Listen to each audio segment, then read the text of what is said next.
The most important thing in a partner is someone who's going to be responsive to your needs. And that, to me, is the relationship that you form with them is all about what they are able to provide to you and what you're able to provide to them. I know this isn't about Laerdal, but it's been the success of Laerdal is that the people have been always available. You know, it's not, you don't have a sales team, a sales force, a company even, that sells you a product and then walks away. We look for somebody who's going to be able to come and assist us when we need it, who's able to help us backfill when we have a problem with our equipment or our technology, someone who's going to be on the phone with us no matter the time of day or the day of the week. And it's that give and take, that back and forth that I think is vital to any good relationship. Partnerships, I think, are critical.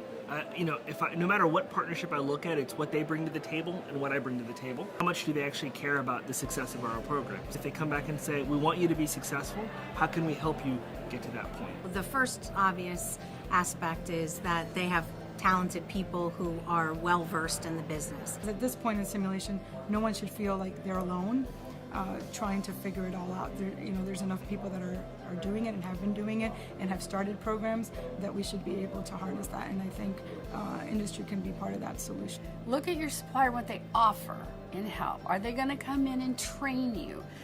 Are they going to deliver a mannequin, drop it off, thank you, I like your money, and walk away? No, there needs to be support behind you.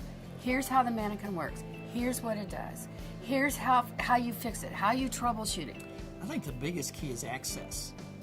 Being able to get a hold of them when you need them. Being able to establish a relationship with them so they understand what you're doing with your program. And then if something does come up, how do you get that help? Can it be online? Can it be a phone call? Or do they actually have to send somebody out to do something with the mannequin? And I think looking at the responsiveness of that whole process is what's important. Will they send you to training? Or will they come and do your training? So take a look at those things. Those are important. What I look for in a partner is a shared strategic vision.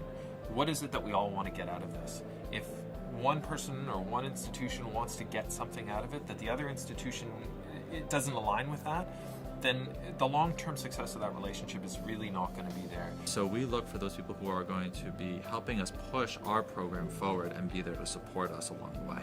The reality is when you look at most of the mission statements of major institutions, they all have patient care or patient experience involved in that, and that's where simulation lives. And so as long as we're trying to align with that and that's where our outcomes are, I think we can see some big successes from that partnership point of view. I've got a story. It's a mannequin story, and it's actually about Laerdal. So you're in luck today. So my first encounter of Laerdal, I was never someone who really worked with mannequins. I actually worked with the Army, and we were training chemical casualty management.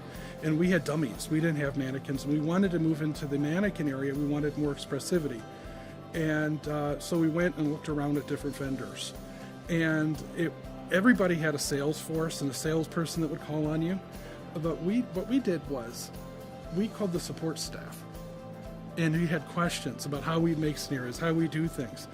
And only one company answered our calls routinely, and that was Laerdal.